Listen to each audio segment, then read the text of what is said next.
Ons is nou in ons koningsreeks by Salomo. Philip de Vos, wat vroeër by Drie Ankerbaai ingeskakel het 'n gedig geskryf oor Salomo. Salomo en sy 700 vrouens en 300 byvrouens, sy 1000 vrouens, waarin sy pa Dawid vir hom vra, gedagtig nou aan hierdie 1000 vrouens en 1000 skoonmaas en al die babas en die neppies en die kroep en die wind en al die goed. Solly, is jy happy? En dan teen die einde van die gedig dink die bejaarde Salomo terug as hy nou dink aan alles. En dan hoor hy as dit ware sy pappa vra, Solly, is jy happy? En ek dink is 'n goeie vraag om te vra. Salomo se lewe begin so goed. Het begin by wysheid, maar het eindig in dwaasheid. Het begin by sukses op sukses, met 'n koninkryk wat opgebou en uitgebou word. Dit eindig met die aankondiging dat die koninkryk gaan skeur as gevolg van sy eie sonde. Het begin by Salomo wat met die Here praat en die Here wat met Salomo praat. Het eindig by die Here wat vir Samuel sy oordeel aankondig en Salomo wat nie eers antwoord nie. Het eindig as dit ware in Salomo se stilstype voor die Here. Dit begin by Salomo wat wysheid vra, die regte ding vra. Het eindig by Salomo wat die verkeerde keuse maak. Solly, is jy happy? Ek dink nie so nie. Kom ons luister na die uiteinde van Salomo se verhaal. Koning Salomo het baie uitlandse vroue lief gehad. Saam met die dogter van die farao was daar Moabitiese, Ammonitiese, Edomitiese, Sidoniese en Hittitiese vrouens. Vroue uit die nasies van wie die Here vir die Israeliete gesê het, julle mag met hulle nie omgaan nie, en hulle mag met julle nie omgaan nie. Hulle sal beslis julle harte verlei om hulle gode te volg. Salomo was juis aan hierdie gode verknog. Hy het 700 vroue van koninklike stand en 300 byvroue gehad. Sy vroue het sy hart verlei. Teen die tyd dat Salomo oud was, het sy vroue sy hart verlei om ander gode te volg en was sy hart nie meer volkome by die Here sy God, soos wat die hart van sy vader Dawid was nie. Salomo het Astarte, die godin van die Sidoniërs, en Milkom, die verfoeilike god van die Ammoniete, gevolg. Salomo het gedoen wat verkeerd is in die oë van die Here. Hy het nie die Here met volharding gevolg soos sy vader Dawid nie. Salomo het 'n offerhoogte vir die verfoeilike god van Moab gebou op die berg wat oos van Jerusalem lê en ook vir Molech, die verfoeilike god van die Ammoniete. So het hy gemaak vir al sy uitlandse vroue wat gewoonlik reukwerk gebrand het en offers geslag het vir hulle gode. Die Here was toornig op Salomo, omdat sy hart afgewyk het van die Here, die God van Israel, wat 2 maal aan hom verskyn het, en hom juis oor hierdie saak beveel het om nie ander gode te volg nie. Hy het egter nie nagekom wat die Here beveel het nie.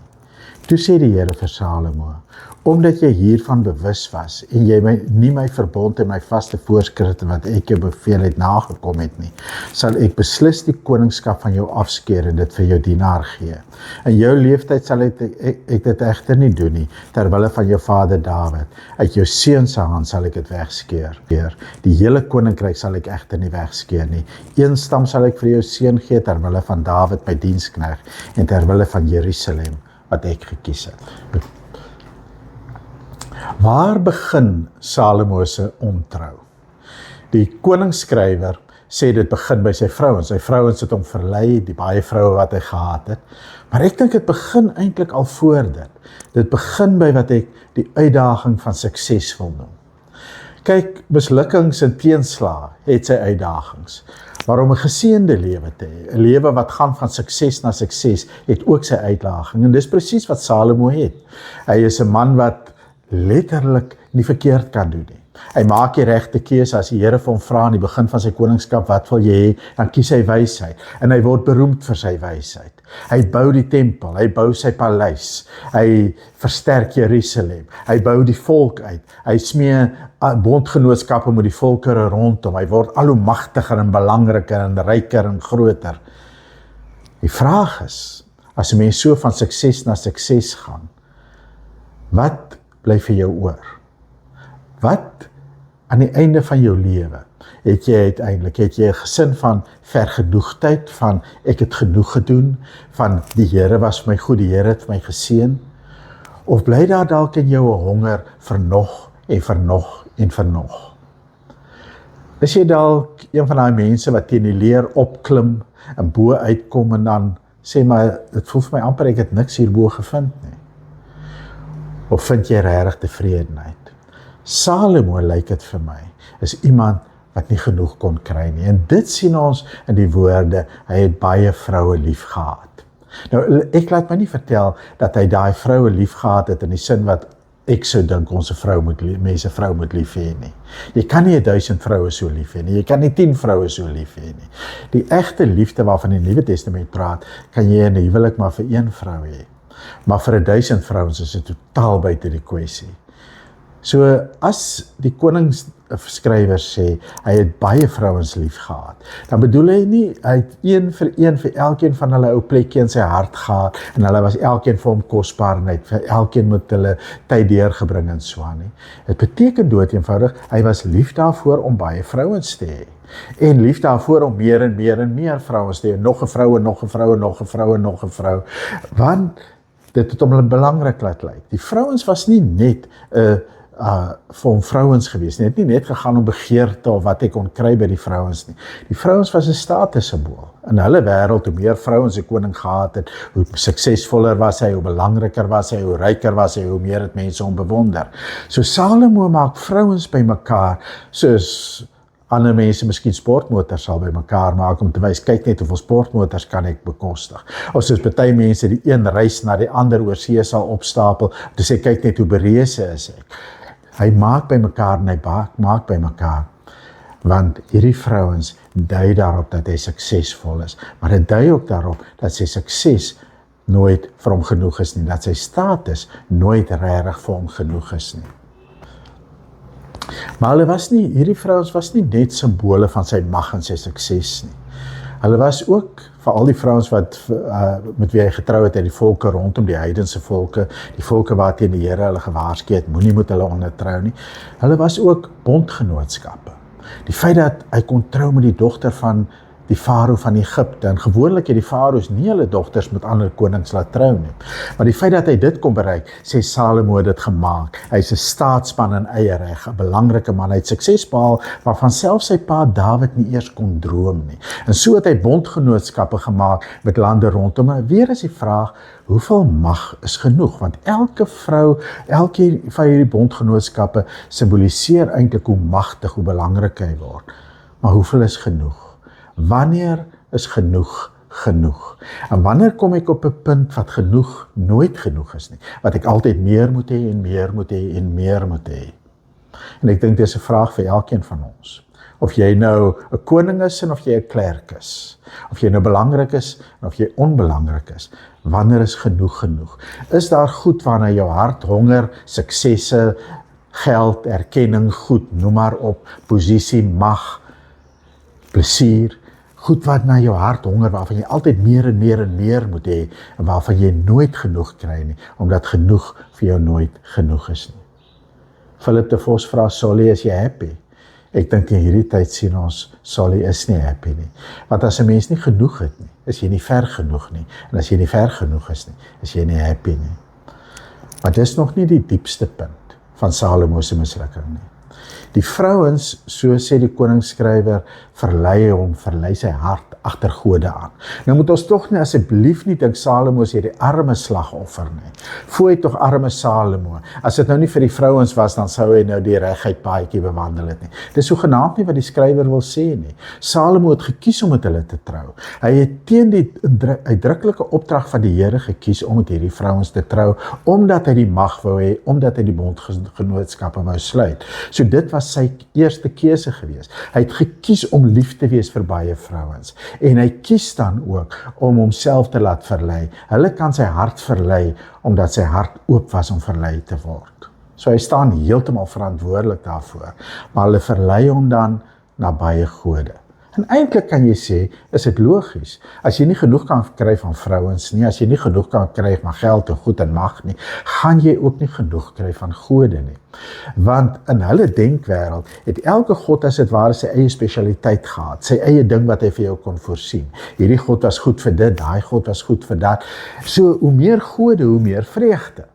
Hoe meer gode jy het, hoe meer kans het jy om meer en meer te kry. So om gode bymekaar te maak, soos wat jy vrouens bymekaar maak, soos jy besittings bymekaar maak, dit was alles deel van dieselfde pakket. Jy kan tog nie al jou geloofseiertjies in een mandjie sit nie. Jy moet so 'n bietjie jou geloofsbelegging diversifiseer, om seker te maak dat jy goeie rente kry. En so gaan hy agter die afgode aan. En weer is die vraag, wanneer is genoeg? Nou nie een van ons gaan tempels bou en beelde maak en so aan nie. Maar die feit is, dit wat die gode vir daardie mense gesimboliseer, die God wat sukses waarborg, die God wat vrugbaarheid waarborg, die God wat rykdom waarborg. Daai goed het in ons lewe ook gode in hulle eie mag geword. Geld is 'n God, dit sê Jesus vir ons in die Nuwe Testament. Sukses is 'n God waarop jy offers, dikwels waarop mense offers bring op die altaar, baie keer harde offers, hulle offer hulle gesondheid, hulle gesinne, alles op die altaar van sukses, om erkenning te kry as 'n God. So die oomblik dat jy begin liefraak vir baie dinge en nooit genoeg kry nie, loop jou hart eintlik ook agter ander gode aan. En dan kom ons by die hart van Salomo se tragedie. Die feit dat sy hart nie by die Here gebly het nie. En ek dink dit moet 'n mens sê het eintlik gebeur voor die ander goed skeef geloop het. Want as sy hart by die Here gebly het, as hy die Here met sy hele hart volkome gedien het, as hy die Here met volharding gedien het, dan sou hy nie agter die ander gode aangegaan het nie. So sy liefde vir die Here het afgekoel voordat sy liefde vir sy klomp vrouens en vir hulle gode om op die verkeerde pad laat loop het. En die hartseer daarvan is dat Salomo alles wat hy het en alles wat hy is aan die Here te dank het. Die feit dat hy, die seun van 'n skaapherder, die afstammeling van 'n slawevolkie, 'n koning kon word van 'n magtige nasie, dit is alles seën uit die hand van die Here.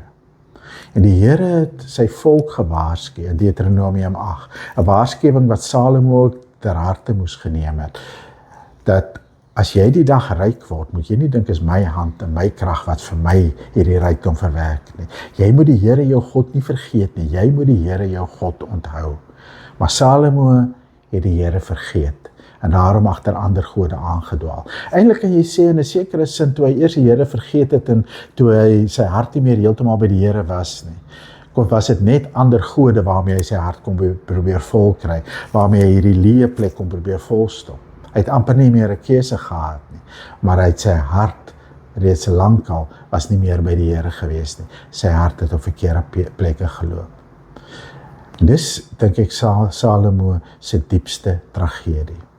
Want as jou hart nie meer by die Here is nie, vergeet jy die waarheid van Psalm 23, 'n psalm van Dawid, van Salomo se pa. Die Here is my herder, ek kom niks kort nie. Solank as wat die Here het ek genoeg. Solank as wat ek dit wat die Here vir my gee het en dit geniet as 'n gawe uit die hand van die Here en dit deel met ander mense en met vreugde, het ek genoeg. Dan is genoeg. Maar die oomblik wat ek die gawe vat, maar ek vergeet die gewer, wat ek die gawe vat en my hart begin aan die gawe vasklou, maar my hart is nie meer by die gewer, by God nie, dan verloor goed eintlik hulle diepste betekenis vir my. En dan moet ek meer en meer daarvan kry, omdat ek nie meer die volheid van God in my hart het nie.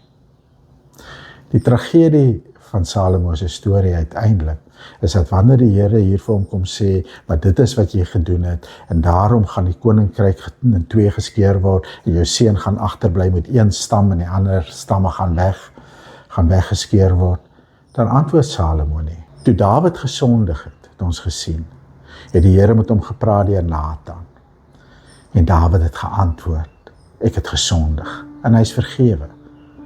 Salomo antwoord nie. Sy hart is al so ver van die Here af, dat hy miskien nie 'n antwoord het nie. Die laaste wat ons kry, is Salomo se stilstype voor die Here, wanneer die Here vir hom sê, jy het verkeerd gedoen, jy staan onder die oordeel. So ver is hy van die Here af. Solly, is jy happy? Ek dink ons besef nou beslis, nee, hy is nie happy nie. Kom ek vra vir jou, as jy dink aan sy verhaal, is jy happy? Amen.